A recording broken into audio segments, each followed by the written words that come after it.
Good morning, Dr. Michael Fisher, fearologist, educator, philosopher, activist, world change visionary, some people might call. And I think in some ways I definitely am when I started a vision for an In Search of Fearlessness project on this planet. That's not what this talk is about, but it's related to that because I'm really curious this morning to explore in this psychiatric number 8 in the series, Close Encounters. I have done videos on various aspects of what intrigues me about the psychiatric experiencing, as I've been calling it, trying to get outside of just a clinical psychological perspective, more transdisciplinary perspective on psychiatric phenomenon. And that's at the individual level, right to the the macro level, to the entire culture, if you will, or even what's happening on the entire globe in terms of consciousness, the self, the pathologies that go on, and how are we going to work with those pathologies in healthy ways with good outcomes that we might call transformative outcomes. Big picture there, but here's what I'm going to zoom in on today. So I think it's pretty much if you're interested in dreaming, power of dreams, the power of the dream narrator who's constructing the dreams, which is working at all the inputs that you have more or less from the conscious world day, plus recording in the unconscious way more information than you can actually be aware of and be conscious of and be conscious of in any kind of moralistic way. The unconscious is way beyond you in that sense. And it's also then all the memories of the collective unconscious of human experiencing and or other organisms experiencing that are beyond human, greater than human, whatever you want to call them. So all of that is a dream I had last night, which I have just finished writing out. I'm going to walk through that dream through my dream journal here and explain what to me is a pretty potent and amazing analysis of a problem because it took me a while to figure out, well, what am I analyzing here? What am I analyzing? I'm getting into this journal very deep, and I'm getting into very deep reflection this morning. So now I'm reflecting on the dream, right? Just got up, reflect on the dream, have a cup of tea, and then I go, I got to do a video on this. This is so interesting to me, and hopefully will be to you. And what the problem was that I can think convey to you, although I'm only going to do it in a really insufficient way, incomplete way, because of the English language being so limited, as well as logic, as well as presentation, of using this format of a video camera. I am going to be attempting to give you insights, including myself, in a process, so it's not complete, is an investigation of is there some truth to, and what is it about, this idea that your worst fears will come true. So we've all probably heard that. Oh, don't have that fear because your worst fears will come true. Um, or another kind of messaging that basically is um, don't focus on your fear too much because it will actually start to come true. Have you heard of all those kinds of things? Yeah, more or less that have come to you. Maybe there's some other ways you've heard about the same. It seems like it's like a cultural trope. It's like a, right? Like almost like a cultural mythology, not in a bad way, a mythology or put down, but there's something that's dictating and repeating this, what's sometimes called a discourse of fear, or a discourse being a way of thinking, speaking, valuing, and embodying and enacting that which we talk about and think about in certain ways. In other words, it will come true. You see, if you have a fear and it's starting to possess you in some way, which it will, the more that you have the fear. So get rid of the fear, manage it, control it, destroy it, conquer it. Well, those are all possible solutions. And as a fearologist, I'm interested in all those, but I also find them all pretty superficial, especially these discourses about how to manage fear. So one of the problems is true or not. And where does that come from? Is it psychoanalytical in origin? This notion that your worst dreams will Your worst dreams will come true. That as well. Actually could be very related. That was a nice Freudian slip there. But your worst fears will come true or likely come true if you don't deal with them properly. And of course, the big question is, what is it deal with a dream properly? What is it to deal with a fear properly? Okay, so you got the problem. This issue of fear, obviously very important. Who wants to be feeling like my worst dream fears are going to come true because I have those fears? In a way, that's kind of a really horrible diagnosis, isn't it? It's like if my worst fears is I'm going to become mentally disordered and end up in a psych ward, am I helping to get myself into a psych ward by having that fear? And so some people say, well, you had to change your belief system, make it more positive, right? Reconstruct it. So it's called cognitive behaviorism and various other terms. And I'm going, well, that may not get around the problem at the deepest level, and it may not actually be very insightful at cognitive behaviorism. So let's enter Psychiatric-8 processing. This dream, which I will walk through, as I said, it's about a page and a half of my journal. It began, and I realized that this morning, this happens often. I'll write the dream down, best I can remember it, with some affective language, how I felt in the dream. And then I start to make connections in that dream reflecting, journaling that, that's probably connected to that experience during the day. And this one's connected to three experiences.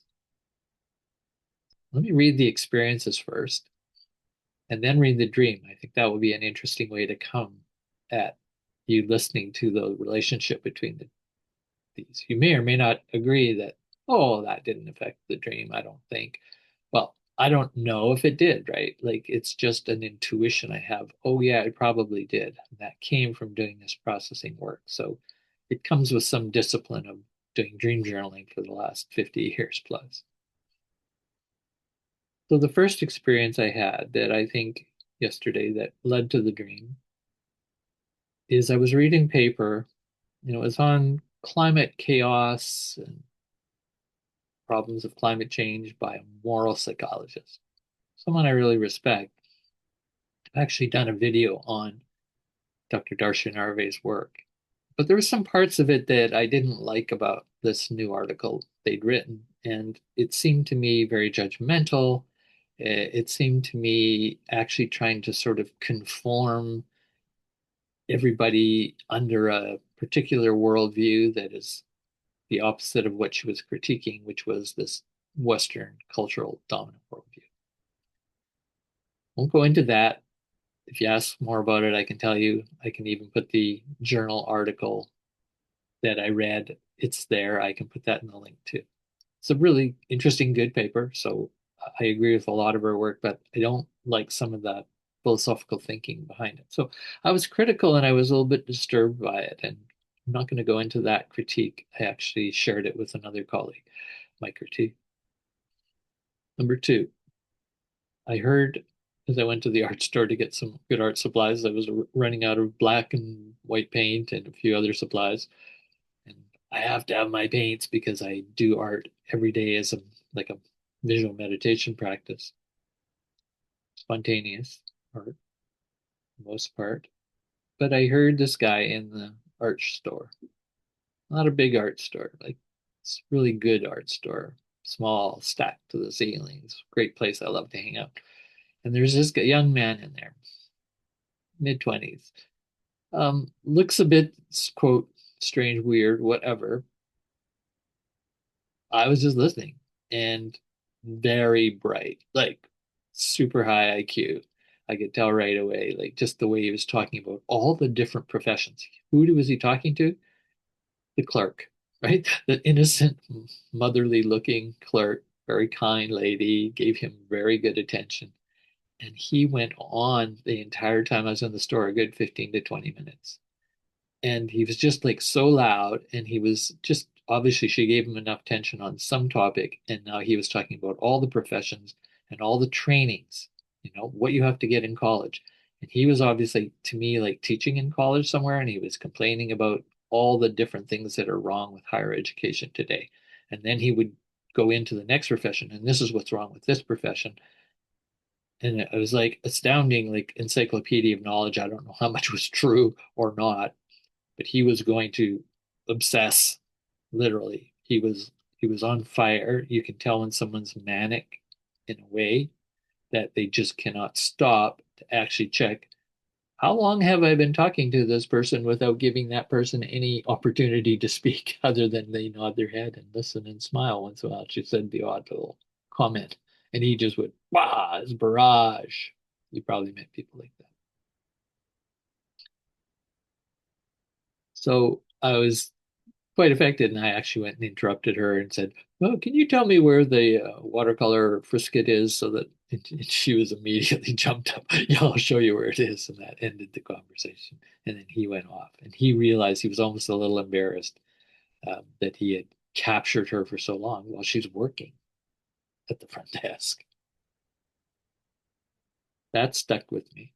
The third part, that again is related to this dream journaling I'm going to share of my dream last night, the powerful art performance by two friends of my wife's, um, and they are dancer performers, movement artists. She's also a filmmaker, poet, and the combination. I sat there, in the space for 2 hours or so with them, very small space, very intimate. And then they, from the film watching, the way she constructed this film of their bodies in nature, which is a local nature feature here around one of the rivers. And then they were just doing this really intense performance right in front of us in this small space. So it was a public performance, and I go to these art performances. I'm an artist. I'm a performance artist myself. I know about that work. My partner has done that work for 25 years or more.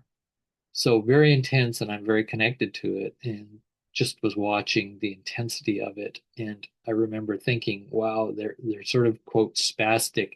They're moving their bodies and doing things, and it was all very dreamlike. And they even talked about dreams in the talk back after. And then they just talked about, yeah, what is reality, what's not reality, what's typical, what's not. And okay, so there's three experiences, and here's where the dream comes. So let me walk through it. I am sitting in my art studio, quietly, very concentrated, and a woman walks in, just came in the open door of the house. I was completely non-reactive, just turned to her, countered her. She was very intense and very encountering and close with me, connected. She seemed to have this, like what you'd see a nurse wearing. She was carrying some kind of paper, and I knew she was doing something kind of official, but her approach was very different. She didn't tell me what she was doing, but she did, and then she just sat down because I was very relaxed, letting her come into my space.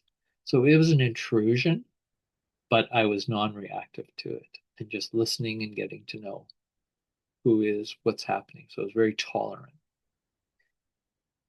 They were talking me up and keeping me engaged.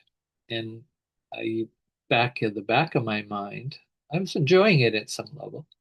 I'm going, and I interrupted at some point after quite a while of us engaging, kind of like the guy in the art shop. And that, but I did interrupt. But what is it that you want? And the way I said it is, who do you work for? I felt she was like a canvasser trying to get funding or something. So I'm implying all these things. Why is she in my house, right? Why is she engaging me? I don't know this person. The answer didn't come out. It wasn't a direct, oh, well, I work for so and so and I'm fundraising for so and so and that's why I'm here. It was way more of a complex relationship, right? Being built. And then I kind of forget the transition. And then there was a transition where she became a younger woman, almost childlike. And I left my studio table and I was now engaging with her in a physical performance. So here's again the art performance of these bodies of two women last night, and I'm in this playful relationship moving with them, and there was some sort of scenario. I remember some fall leaves, and I turned it into a bank, and I knew that she was not, quote, normal. This was not a typical human behavior action that it would be predictable within the norms. So it's kind of neurodiverse, neuro or just human behavioral atypy and creative atypy. I love atypical. I love the non-normal. That's why I'm an artist as well. And so there was this very intense play with this younger person and pretend. So I wrote that in my journal. I was involved in pretend play. That seemed to be a theme. And again, enjoyable, but what is a strange thing happening in my house? This strange person that I'm becoming so almost like a caregiver, where there was a kind of care, deep care being going on, and I could tell they really received that well. They felt safe. And then at some point, her there was two of them, and one was a male now, apparently, right? And another of their age. So I'm kind of ages 6, 8, 10, yeah, probably 10-ish, I guess, in age. But very mature people, they're very smart, they a lot really intelligent, and this male was very intelligent, particularly I've noticed in a certain kind of way that I could communicate in complex kind of cognitive exchanges and so on. And then at some point I realized this guy is also very atypical. Like there's something really weird, strange about him, not in a negative way, just interesting way.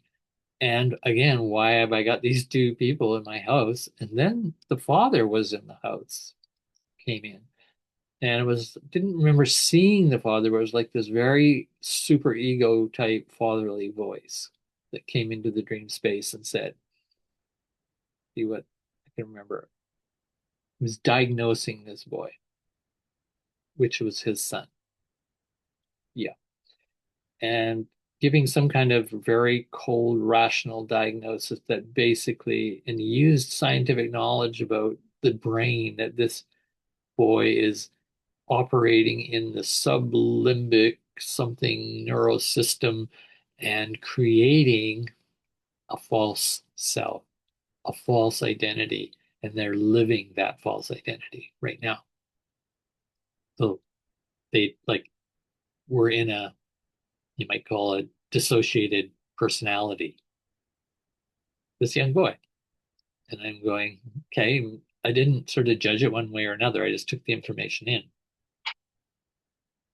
So then it gets more interesting in a way, but the dream is coming to a quick end.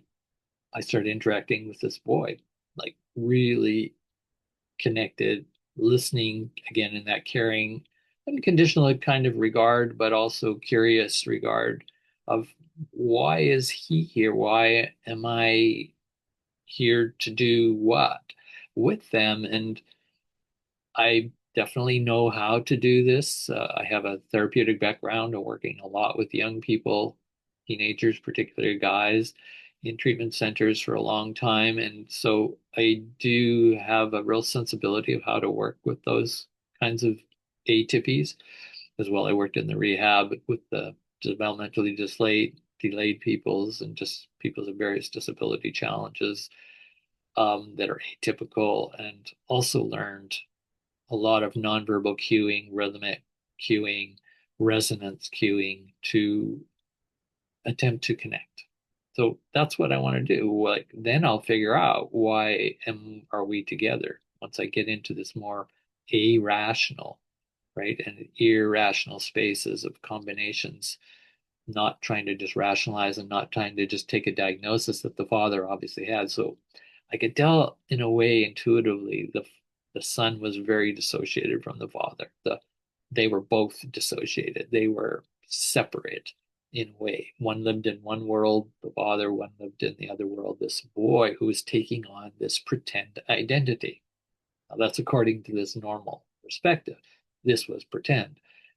The boy was totally confident, very connected, as I say, very intelligent, and communicating with me really well. And when he heard the father's voice in the background say this diagnosis, the boy immediately said, and this is really key to where I'm going to go in my psychiatric analysis here after I woke up this morning. The boy said, yeah, that's how I want to be. That's who I'm going to be.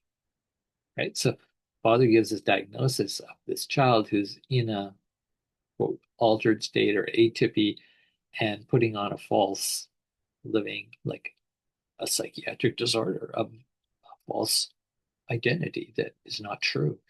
So they're they're like a psychiatric client, or he's got a son.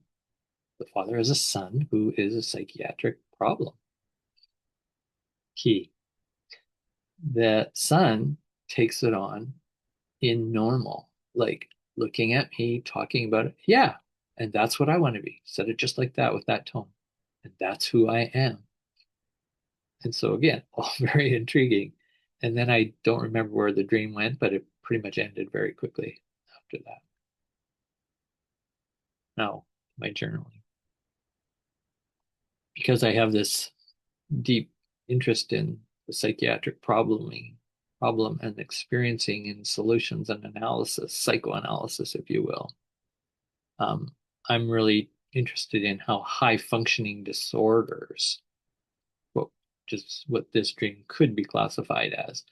This boy, girl before him, they were friends, operating very high functioning, but we would, in another level, call it a psychiatric disorder. There's an atypy there, an abnormal psychology, right? These are just terms that we could throw around. And then I'm interested that the boy, and this is where I'm going to read now, he is choosing to function in this character of this disordered child that the father has this diagnosis of. And it's supposedly some kind of brain neurological, but it's a psychological dysfunction, but also a choice. The boy is making a choice, apparently, in the dream. Maybe the father knows that, maybe the father doesn't know that. And it's so-called is a kind of dysfunction. This is not a normal child. Cannot function probably normally in the world. No, that's for sure. And that's a problem. Not so much as the child is a problem with their atypy, it's that the world does not accept a child with atypical, right? So I was aware the boy didn't care much, apparently, what his father was diagnosing. And the boy said right to me, that's what I want to be. As he took on the atypy as an identity formation. Aha, now I'm reflecting as a virologist. This is called fawning. You know, you've heard of responses to fear, fight, flight, freeze. Fawning is another one. There's about three others that I have in the list there. But fawning, and that's when you try to calm down the threat, the oppressor, whatever that danger is. If you have some control, you're trying to get some control, you will kind of behave like it, them. So this would be the worst case of, let's just say in the Holocaust, someone is in the prison, the guards are standing there, and that prisoner, to get a better deal, to not be so terrified, can use fawning as an instinctive response to fear, terror, by copying the oppressor, the threat, the guard. And that can be very subtle, which is basically you agree with them. And then you create a resonant of agreement rather than direct resistance, fighting them. So after a while, you kind of fawning, you don't make an enemy of them anyway. So I think there's a really healthy side to that, and arguments can be made for that. And there can be also a pathological side of doing that as well. I think it's called the Stockholm Syndrome, where you actually become the oppressor and you become violent like them. So more complex. And it was better, for example, in this boy's case, to take it on, to take on this order being brought out from the father authoritarian principle, the one who has control of that child's environment to a large degree, their life. They are the father, after all. And in order to resonate with them more with this atypical diagnosis in this cold, rational, deductive way, the boy makes a fawning gestures and says, yes, I want to be like that. That is who I am. That's the father's worst nightmare. I could tell by the tone, this is a very rationalistic, controlling, dominant, very intellectual type father who obviously, I'm presuming, didn't have a good emotional affective relationship with the boy for various reasons. Who knows what the dad's problems are, right? That they are not good at attachment bonding, showing love and care in all kinds of other ways other than this really rational way. But the boy's just trying to get dad on his side and doesn't want to lose dad completely because at some level the boy arguably really loves the father and wants to do well and be, but is failing every direction. And that could be a failure that the boy felt from a very early stage of not being able to fully bond with the parent. So what they've learned to do is fawn to them rather than fight or rather than flight completely. Or subtle ways to fawn that father threat, that rejection source, right? The object who is rejecting, who ought to be a love object. So the problem can be that the fawning turns into a counterphobic reaction formation, as it's called in psychiatry, which is basically a false bravado, a false, I got it together. Okay, I'll take that on. That's going to be me.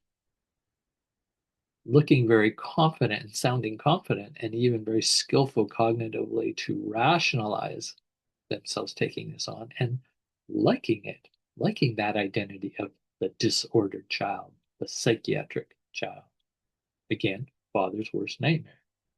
So, how does a child live in with the father's worst nightmare, their worst fear, which is coming true, and the child is that fear that that the parent has?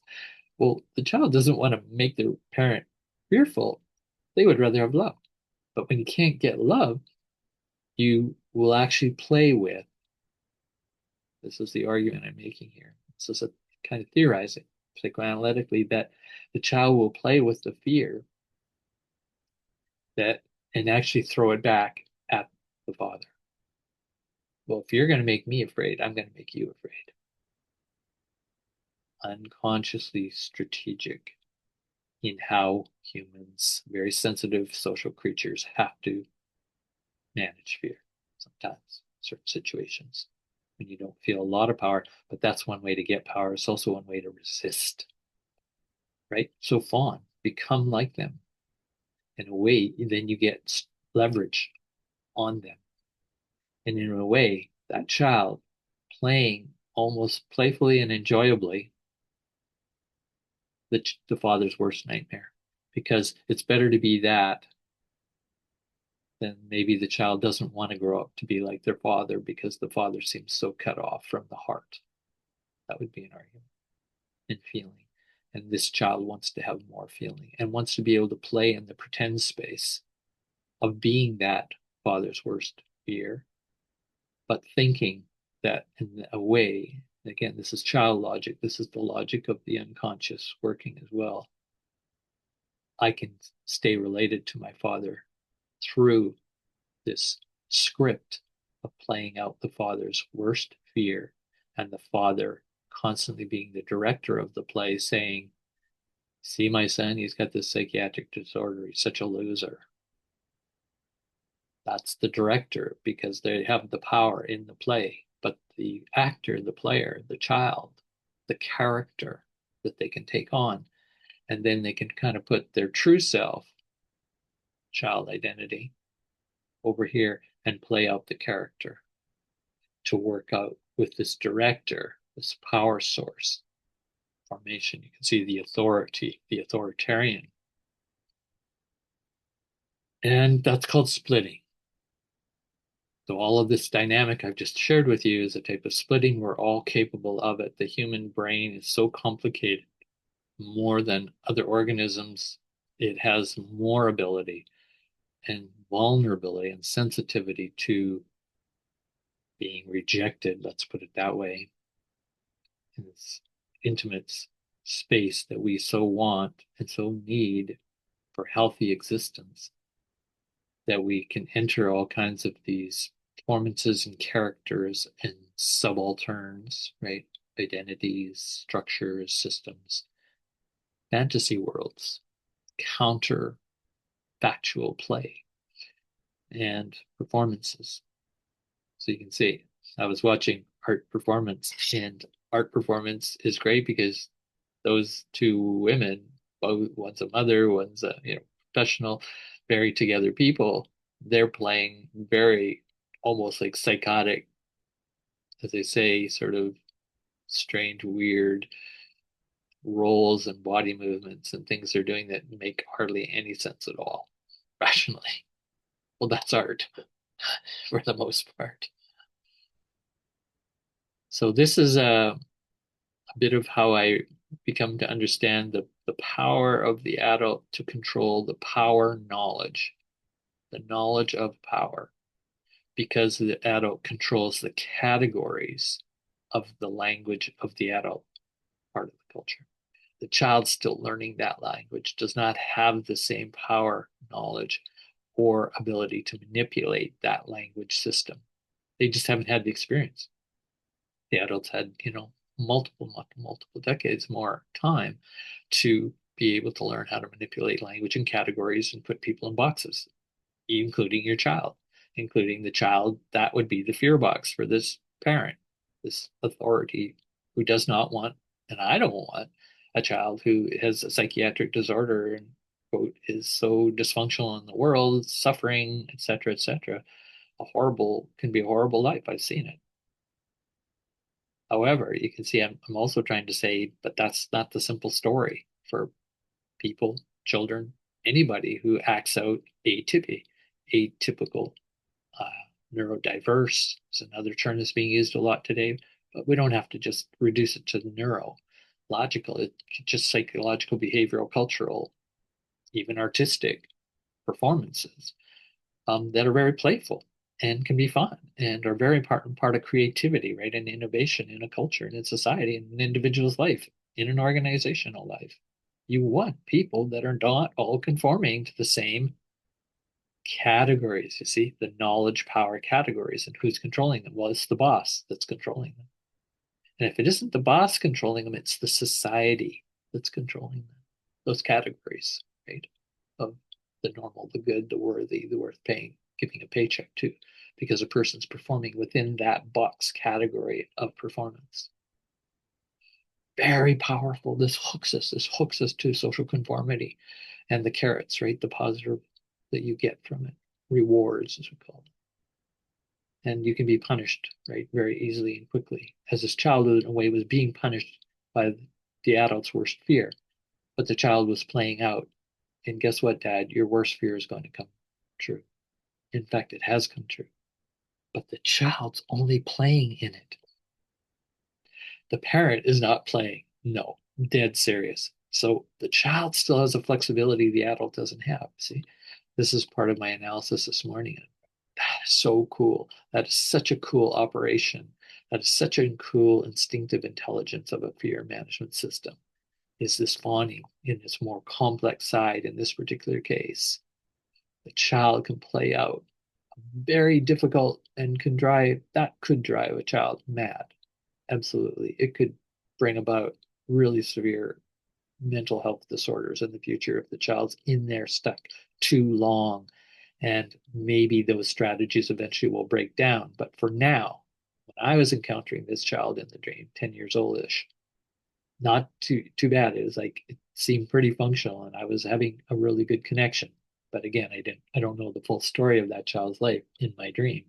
But the dream narrator had created all the scenario, took those three experiences I had before the dream, and was giving me a chance this morning, a upon reflection, this is how I do my practice of social liberation, social, cultural, and psychological individual liberation practices, is figure out the best thinking patterns that I can learn from these places, right? These opportunities for learning to be, in that sense, more flexible, less attached, see from multiple perspectives, as we often talk about in the best integral holistic thinking.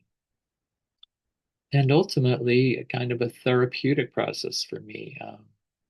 Yeah, I have a lot of mental health history. Why have I been doing these psychiatric series of videos for you folks here on my YouTube channel? Is because I have a lot of experiencing around psychiatric problems and challenges and interesting things in the psychiatric experiencing, both myself and then others around me, and many very dear and close to me that have not gone well.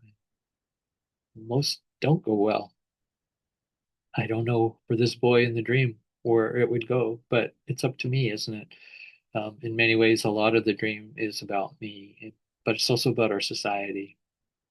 And I want to end with the shift in perspective now outside of the dream and these characters to my critique of this article by Darcia Narvaez and the problem of I've seen in several critics, and I'm one of those critics of worldviews. In other words, the dominant Western cultural rational modern worldview is killing us. This kind of the very quick diagnosis. So this be like the father in the dream saying, "Oh, they have this disorder." In other words, this worldview is a disorder, and all the people following it are disordered. And of course, that brings up the question, well, who are you to diagnose that? Do you not have that disorder too because you're within that worldview, that culture, Western culture? Well, you are in part. But what's happened is we get alternative worldviews, and the indigenous worldview is the one that's come up in most of my research lately, and in Darcia Narvaez's world, and Four Arrows worldview theory, etc., and others, where we've contrasted the indigenous worldview or this natural original worldview that 99% of human history, of cultures and societies have functioned on, and civilizations. But now we're in a last couple, maybe 5,000 years, maybe 10, a twisted, right, a distorted worldview that has grown up that we've now called the dominator worldview. Rihanna Asla calls it dominator cultures versus partnership cultures, which are that other 99%. Darcia Narvaez calls it she's a moral psychologist, developmental psychologist. She says, well, that period, that 99%, is typical species behavior. Powerful set of terms and categories to use. And then she says, this new worldview, this modernist, right, capitalist, etc., Western culture, patriarchal, it's all the sort of negative stuff that us critics like to throw our darts at. And she says that is atypical species behavior. Okay, wow. Those are huge categories because, especially when we have this problem of normal behavior, abnormal behavior, typical, atypical. That is a real slippery slope. This is my point in the video as I close. What happens, I'm asking all of us. You may not be so interested in this as certainly as us philosophers and academics and critics of these worldviews, theories, problems that we have. How are we going to get fixed, save the earth, so to speak, and humanity if we don't fix our worldview? A lot of people are arguing. But the problem is how are you diagnosing that worldview? How are you coming to it? Just like the father figure, I would ask him in the dream if I could go back, how are you coming to your atypical son? And I was mediating that relationship between the father and the son, wasn't I? And that's what I'm doing now at a higher level. I'm attempting here just to point out that we have to mediate very carefully and cautiously and intelligently, understanding the deep layers of fear management systems going on. how are we going to manage this dissension between the dominant worldview, that's like the child, and then this claim that the typical species behavior is this, and therefore that should be the reference point for this atypical behavior. The same problem. And I'm asking us as good critics, critics that I dearly love and respect in their work, I'm really asking you, do you know how to come to that worldview that you're calling atypical, even pathological, even criminal? And all of those words probably are appropriate at some level. But you can't do that to the child. And I'm sort of saying we should make that worldview kind of like a child. It's a child that is working out its way of being in the world compared to this way of working in the world.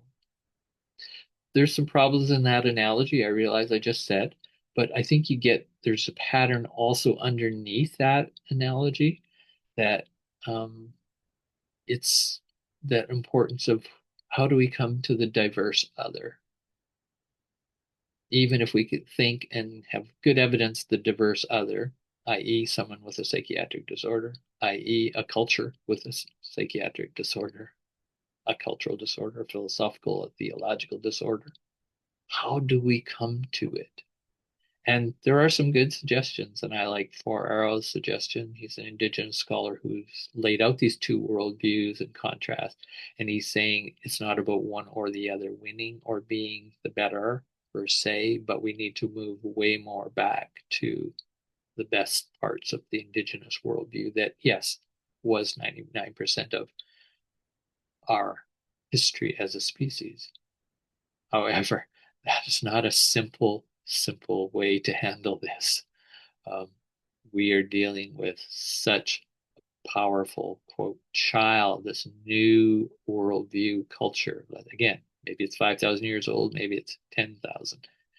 But that's like 1% of human cultural evolutionary history, right? So, and it's so easy to write it off as atypical, as Dr. Narvaez did. And that I'm really concerned about as a strategy overall and as a framing, as a categorical framing.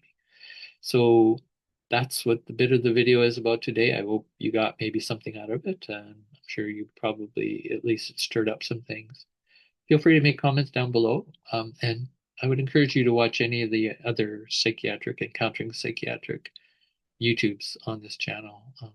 1 to 7 going back for the last several years I've been doing these. Good morning. Have a good day.